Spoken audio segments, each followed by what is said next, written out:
Libro de Éxodo, capítulo 34, y vamos a leer del verso 5 en adelante.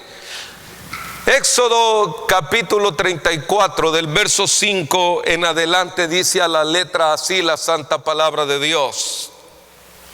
Y Jehová descendió en la nube y estuvo ahí con él, proclamando el nombre de Jehová, y pasando Jehová por delante de él, proclamó: Jehová, Jehová, fuerte, misericordioso y piadoso, tardo para la ira y grande en misericordia y verdad, que guarda misericordia a millares, que perdona la iniquidad, la rebelión y el pacto y el pecado, y que de ningún modo tendrá por inocente al malvado, que visita la iniquidad de los padres sobre los hijos y sobre los hijos de los hijos, hasta la tercera y hasta la cuarta, ¿qué? Generación. Seguimos. Entonces Moisés, apresurándose, bajó la cabeza hacia el suelo y le adoró. Y sigue diciendo, y dijo: si ahora, Señor, he hallado gracia en tus ojos, vaya ahora el Señor en medio de nosotros, porque es un pueblo de dura cerviz, y perdona nuestra iniquidad, nuestro pecado, y tomados tomados por tu heredad. Y él contestó: he aquí, mire lo que contesta: he aquí, yo hago pacto delante de todo el pueblo, y haré maravillas que no han sido hechas en la tierra, ni en nación alguna, y verá todo el pueblo en medio del cual estás tú la obra de Jehová, porque será cosa tremenda la que yo haré con ¿quién? Contigo. Dígale: Dios hará cosa tremenda contigo. Dígale al que está a su lado: Dios hará cosa tremenda contigo. Padre, bendice la vida de cada uno de tus hijos en el nombre poderoso de Jesús. Amén. Puede ocupar su lugar. Cuando leemos este pasaje, hablamos de bendiciones. Cuando leemos acerca de este pasaje, nosotros verdaderamente nos podríamos centrar en varios temas, pero hay ciertas palabras aquí en este pasaje que tienen que ver específicamente con lo que nosotros ahora mismo estamos viviendo en este tiempo. En este tiempo, no solamente la nación, el pueblo, los hombres que están en eminencia, hay que orar por ellos, el presidente, todos los que están en el Congreso, los jueces que toman decisiones para declarar una ley en todo esto. Oremos por todos ellos. De hecho, yo observaba el día que estaban dando la noticia, estando en el hospital, observaba que de los 5 jueces, uno de ellos fue el único que no votó a favor de esa ley, de nacionalizar esta ley que no ayuda ni favorece en nada al país. Porque, óigame, si en realidad verdaderamente eso ayudara, verdaderamente estaríamos más cerca de las cosas de Dios. Que al contrario, esto quiere decir que nos alejamos más en las cosas de Dios, y cada día estamos dándole la espalda. La nación entera le está dando la espalda a Dios, y nosotros como cristianos debemos de reaccionar. Nosotros como cristianos debemos de darnos cuenta que debemos de nosotros volvernos a Dios, acercarnos a Dios confiadamente en medio de todo esto. Por eso esta tarde yo voy a tocar 3 puntos con respecto realmente que ese pacto traerá bendición a nuestra vida. Diga: el pacto que hago con Dios traerá bendición a mi vida. Dígalo: el pacto que hago con Dios traerá bendición a mi vida. ¿Por qué? Porque realmente aquí es un tiempo crucial para el pueblo de Israel, como lo es un tiempo crucial para la iglesia de hoy en día. ¿Cuántos observaron todas esas noticias que pasaban por YouTube y todo esto, que se daba cuenta cómo sufrían nuestros hermanos cristianos en aquellos otros países donde no tienen la libertad de la expresión de religión que es conocida acá en nuestra nación. Ahora, ¿qué pasará más adelante con nosotros acá? Y a veces nosotros no queremos decir, no, pastor, mi problema es más grande, mi necesidad es más grande, yo no tengo plata, yo no tengo esto, a mí me hace falta esto, a mí me hace falta lo otro. Todo lo que te hace falta no es comparable con aquel tiempo que vendrá, y aquel tiempo será terrible. El tiempo de persecución de la iglesia será un tiempo difícil. Por eso, al observar la Biblia, le dije yo que era tan inmenso y tan grande este tema al hablar acerca de ello, porque hablando de pacto, mire lo que dice. Quiero iniciar allí, porque voy a tocar 3 puntos en específico. El primero de ellos quiero tocar el trasfondo histórico bíblico de este pasaje. Pero también quiero tocar lo que verdaderamente tiene que ver con iniquidad, ¿sí? Rebelión y pecado, que las 3 cosas son diferentes. Las 3 cosas son diferentes. Y como último, yo quiero hablar acerca del pacto que usted ha hecho con Dios y del que yo he hecho con Dios. Porque individualmente cada uno hemos hecho un pacto con Dios. Aunque Dios ha hecho pacto con el hombre, pero el hombre muchas veces está violando aquellos pactos. Para eso yo quiero que vea un poquito lo que realmente acontece. Jeremías capítulo 31, y en el verso 31 también de Jeremías, yo quiero que veamos algo que fue profetizado por un varón de Dios con convicciones firmes. Es más, podamos leerlo desde el verso 29. Dice: y en aquellos días no dirán más, los padres comieron las uvas agrias y los dientes de los hijos tenían la dentera, sino que cada cual morirá por su propia maldad. Los dientes de todo hombre que comiera las uvas agrias tendrá la dentera. He aquí vienen días, dice Jehová, en los cuales haré nuevo pacto con la casa de Israel y con la casa de Judá, no como el pacto que hice con vuestros padres en el día que los tomé, su mano por sacarlos de la tierra de Egipto, porque ellos invalidaron mi pacto, y aunque fui yo un marido para ellos, dice Jehová, pero este es el pacto que haré con la casa de Israel después de aquellos días, dice Jehová. Daré mi ley en su mente y las escribiré en su corazón, y yo seré para ellos Dios y ellos serán para mí, ¿qué? Pueblo. Qué bendición. Pero aquí viene algo más superior aún todavía, porque dice y no habrá nadie que nos enseñe. Pero mire qué bendición lo que dice el verso 34. Y no enseñará más a ninguno a su prójimo, ninguno a su hermano, diciendo: conoce a Jehová, porque todos, ¿qué dice? Me conocerán, desde el más pequeño de ellos hasta el más grande, dice Jehová, porque perdonaré la maldad de ellos y no me acordaré más de sus pecados. Creo que Dios está interesado realmente por una nación llamada Israel, por un pueblo al cual no tenía nada en particular de llamativo, por así decirlo, sino es Dios escogiéndolos a ellos.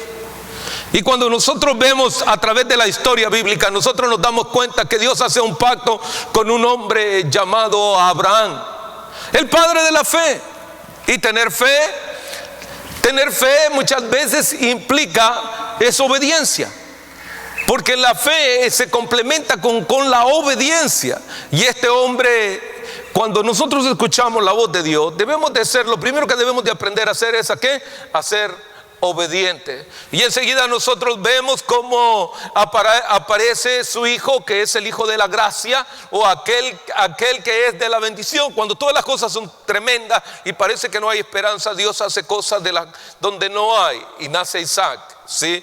Y luego más adelante nosotros encontramos realmente a uno de los grandes patriarcas, un hombre llamado Jacob. Y este Jacob completamente va y tiene sus 12 hijos. Y dentro de ellos su primogénito llamado José. Este muchacho aguantó de todo. Este muchacho sufrió de todo, despreciado por sus hermanos. Pero este es un hijo de bendición. Para ello aguantó todo. Y todo lo que le dieron y todo lo que le hicieron y todo el maltrato, lo que hoy en día se llama como maltrato verbal y físico, también se lo hicieron a él. De tal manera que llega un momento que engañan a su padre y le dicen que vino un león y se lo comió y matan un becerro y van y manchan su túnica de sangre y se la entregan al padre, y el padre se lamenta mucho. Hasta ahí la historia va bien y dice, bueno, al fin y al cabo es uno menos, ¿qué importa? No, ese que parecía uno menos es un hijo de bendición. El más menospreciado, el más despreciado de todos ellos, este era de bendición. Resulta que a través de él llega a Egipto y se convierte en la bendición de toda la familia. Y todos aquellos que no lo querían fueron beneficiados por aquel que no quería.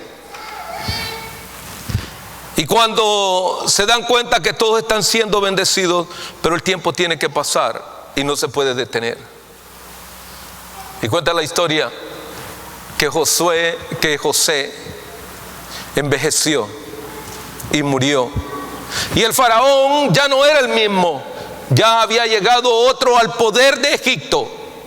Y era otro el que estaba allí en ese lugar. Y cuando este otro estaba, me llama a mí mucho la atención, porque si usted quiere, acompáñeme al capítulo 1 del libro de Éxodo. Mire qué interesante, porque en el capítulo 1 del libro de Éxodo y en el verso 7, aparecen unas palabras interesantes. Dice: y los hijos de Israel fructificaron y se multiplicaron y fueron aumentados y fortalecidos en extremo, y se llenó de ellos la tierra.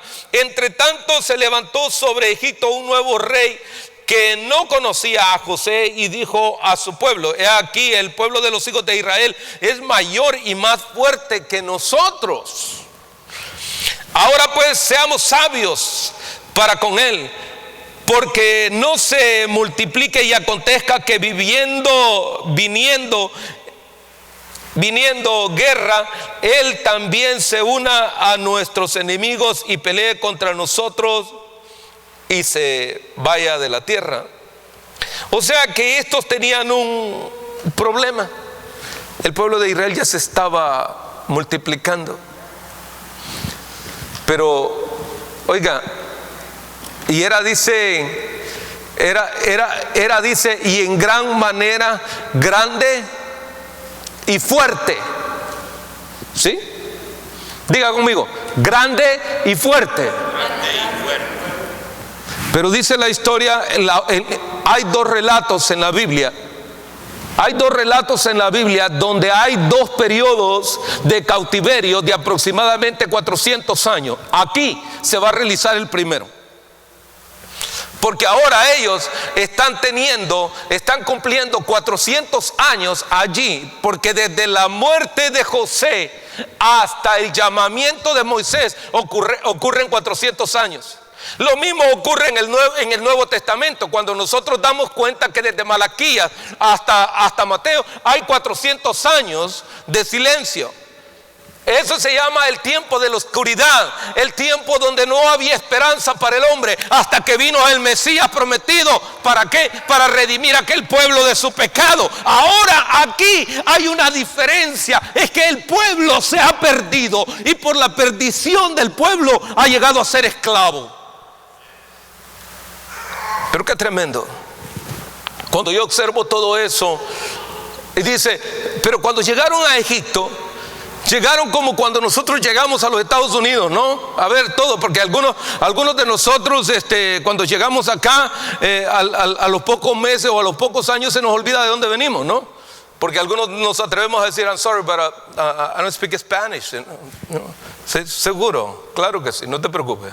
Tu piel canela lo delata, ¿sí?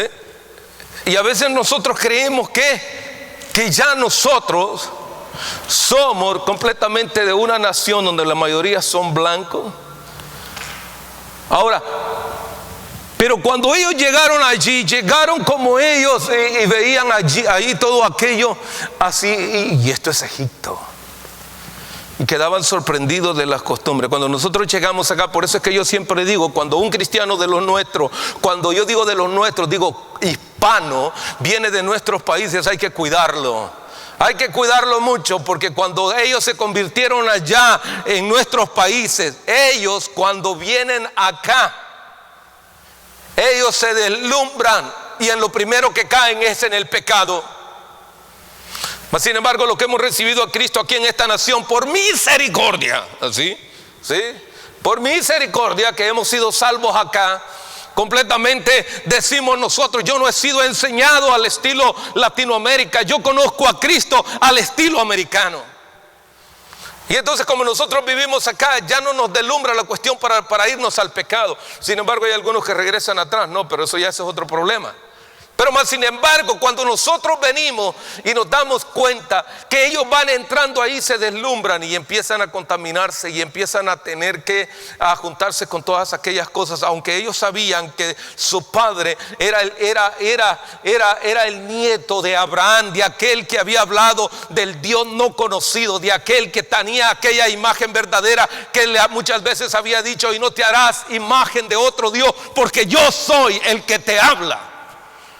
Y nosotros, sin embargo, dice, y ellos entraron allí. Y pasa ese periodo, tiempo difícil, estar allí ellos cautivos. Pero como todos, a veces cuando nosotros pensamos que las pruebas son poco cortas, a veces se alargan un poquito. Pero Habacuc dijo, el que te prometió, el que te dio la promesa, hey, no la tardará, espérala, porque Él te la dará. Dígame. Porque Él te la dará. Porque algunas veces nos cansamos. Y el pueblo ya se había cansado y estaba esclavo. Y mire, y aún todavía, vea lo que pasa. Vaya al capítulo 3 ahí mismo del libro de Éxodo. Y dice la escritura en el verso 7. Y dijo luego, bien, he visto la aflicción de mi pueblo que está en Egipto y he oído su clamor a causa de sus extractores, pues he conocido sus angustias.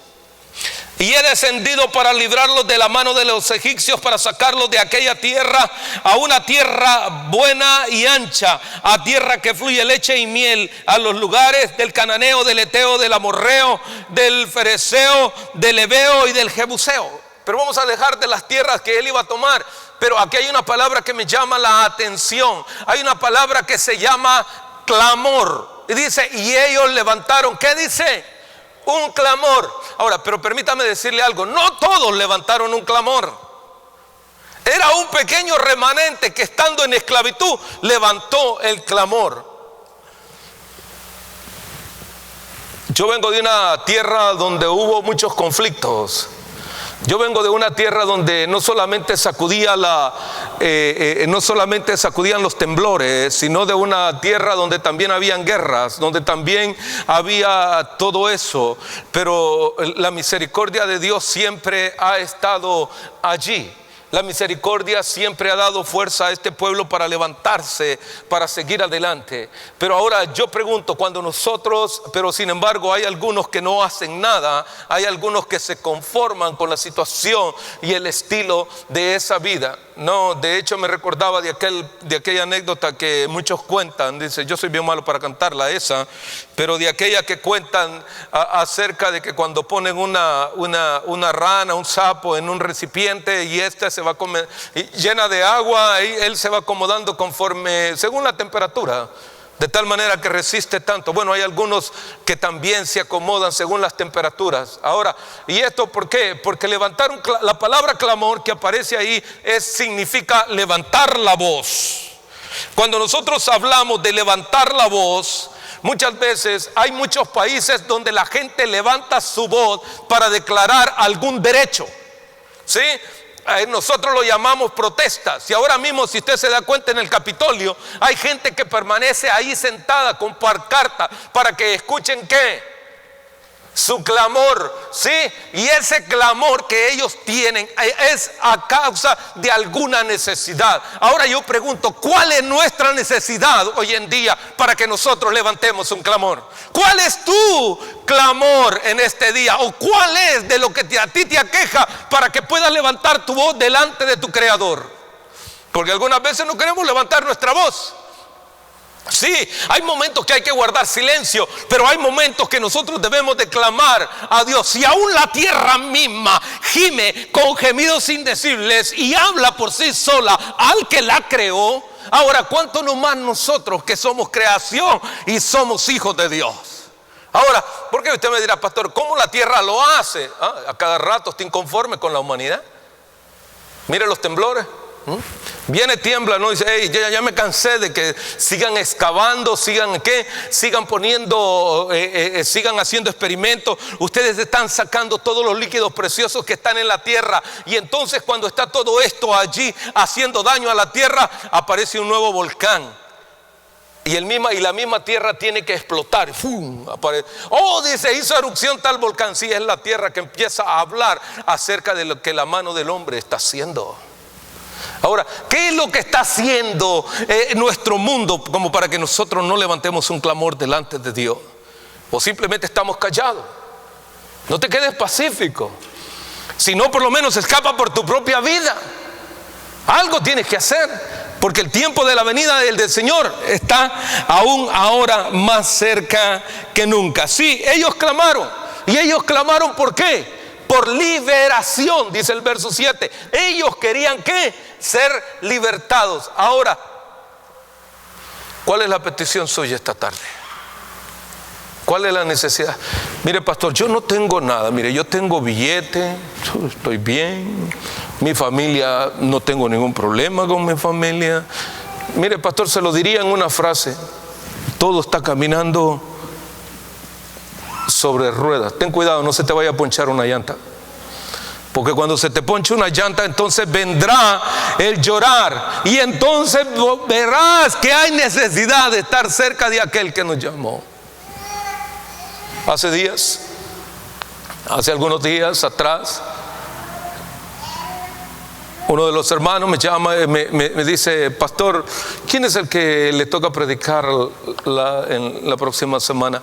Le dije yo: de aquí en adelante no va a haber más nadie que predique.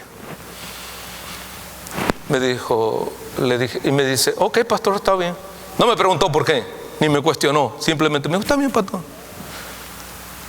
Y me dice: ¿y qué? ¿Va a haber algún estudio, pastor, o algo? No, le dijo: el Señor me está inquietando a que predique acerca de la comunión a través de la oración. Entonces le dije: yo voy a tomar el asunto, yo voy a predicar al pueblo acerca de la oración. ¿Y qué significa orar? Orar no solamente significa buscar a Dios, sino también significa clamar a Dios. Y cuando clamamos a Dios, ponemos nuestras peticiones delante de Dios. Y si su pueblo clamare, Él responderá. Pero algunas veces nosotros creemos que no es necesario buscar a Dios. Mire, jóvenes, tanto como adultos y niños, debemos de acostumbrarnos a orar y buscar el rostro de Dios. A veces usted dirá: pero pastor, es que el niño, mire, me jala, me empuja, no lo puedo agarrar. Bueno, por un momento deténgalo y dígale: es tiempo de aprender a buscar a Dios. Y te va a decir: no, pastor, pero es que eso se llama agresividad. ¿Quién le ha dicho que es agresividad? Eso se llama endereza, vela por el camino de tu hijo, para que cuando él sea grande no sea parte de la verdad y él vea que hay un Dios todopoderoso a cual él en su momento debido le podrá clamar a Dios. Porque muchos de los que estaban cautivos allá en Egipto, ellos ya se habían olvidado del Dios de Abraham, del Dios de Isaac y del Dios del mismo Jacob. Porque ya Jacob para ese tiempo ya había muerto. y aún su hermano, el hijo de bendición, ya solamente estaban sus huesos ahí. Y incluso a él les dijo: miren, el día que ustedes regresen a nuestra tierra, por favor, aún arranquen mis huesos de aquí, porque yo no soy hueso de aquí, yo soy hueso de allá, porque aquella es mi tierra. Y con todo lo hacía. Por eso que cuando yo examino todo ello, yo creo que hay un día especial, hay un día específico en el cual Dios determina determina de darle liberación a todo ser humano. A todo ser humano. ¿Por qué? Porque Él no vendrá hasta que esta palabra sea predicada en todos los pueblos, en toda nación y en todo lugar, y todo hombre conozca que hay Dios sobre esta tierra. ¿Y usted por qué lo digo? A ver, me comentaba mi esposa de que acaba de entrar un vehículo lleno, no sé de cuántos miles de Biblias a Cuba. No sé de cuántos de ustedes hayan escuchado a ellos. Y qué bueno, yo digo gloria a Dios por ello. Gloria a Dios, dice sí, de las iglesias bautistas con las iglesias de Dios metieron un camión lleno de un vehículo grande metido con Biblias, con muchas Biblias. Imagínense un vehículo pesado. Digo yo, gloria a Dios. Pero dije yo, gloria a Dios, porque también me les adelanté un poquito y he estado trabajando allá, y doy gloria a Dios porque Él es el que permite, porque su palabra nunca volverá a Él vacía. Cuando hay gente que clama, cuando hay gente que busca a Dios, cosas pasarán. Y ha habido gente orando por Cuba, ya que se habían cerrado las puertas. Hubo gente orando por Alemania. ¿Por qué? Porque también aquel muro de Berlín había cerrado las puertas. Y aunque en ese tiempo yo era un niño en la fe, habían otros que estaban trabajando y tratando de entrar allá para llevar el evangelio. Hoy también es el día de predicar el año agradable de Jehová. Aun cuando la tierra tiemble y aun cuando los tiempos no sean muy buenos, debemos de anunciar el evangelio de Jesucristo. No es necesario, porque cuando este pueblo clamó, estaba en un tiempo de ¿qué? De prueba. ¿Eran qué? Estaban esclavos. Ahora, sin embargo, cuando nosotros nos damos cuenta, Dios escoge a un varón llamado Moisés para sacarlos de aquello, aquel lugar verdaderamente donde ellos se encontraban. Miren lo que dice el capítulo 33 y verso 16 del libro de Éxodo. Dice, es más, leamos del verso 13. Dice: ahora pues, si he hallado gracia ante tus ojos, te ruego que me muestres ahora tu camino, para que te conozcan y halle gracia ante tus ojos. Mira que esta gente es pueblo tuyo. Él le estaba diciendo: mira, esos no son ningunos familiares míos ni nada por el estilo. Es pueblo tuyo porque tú lo has escogido. Sí, mi hermano está allá entre medio de todos ellos. Sí, pertenecemos a una nación, pero ese es pueblo tuyo, tú lo escogiste. Ahora, y él continúa diciendo, y le dijo: mi presencia irá contigo y te daré descanso. Qué tranquilo, ¿no? Entonces ahora sí yo me animo a hacer las cosas, porque Él te dará ¿qué? Descanso, y estará contigo. Ahora, ¿pero para dónde lo estaba escogiendo? Oiga, pero lo estaba escogiendo para que se fuera a meter en medio de la boca del lobo. Se fuera a meter allá entre medio donde habían problemas. ¿Y todo por qué? ¿Por qué Dios lo escogió? Porque hubieron unos que clamaron a Él. La importancia de clamar a Él, la importancia de orar. Últimamente yo le pregunto a usted, ¿qué tanto tiempo ha dejado usted de orar? ¿Qué tanto ha dejado usted de buscar a Dios? ¿Y sabe qué? Hay que buscar a Dios antes de que el día malo venga, antes de que venga el golpe. Porque hay muchos, por eso cuando el golpe viene, por eso muchos dicen: yo ya dejo de ser cristiano, ahora me voy atrás, me iba mejor allá atrás, allá no me pasaba nada, ni tampoco ni siquiera me enfermaba. No, todo lo que venga y todo lo que pase, busca a Dios y no importa lo que esté pasando. ¿Por qué? Y Moisés le respondió: si tu presencia no de ir conmigo, no nos saques de aquí. Creo que una de las convicciones más claras que debe de tener una persona es saber que realmente, si Dios no iba con él. Ahora, mire, yo le voy a decir, cuando nosotros estamos pasando un desierto, lo que nosotros queremos es que realmente la petición sea contestada, ¿correcto? Lo que nosotros queremos es que Dios obre y el milagro ocurra, ¿no? Porque algunas veces venimos y lo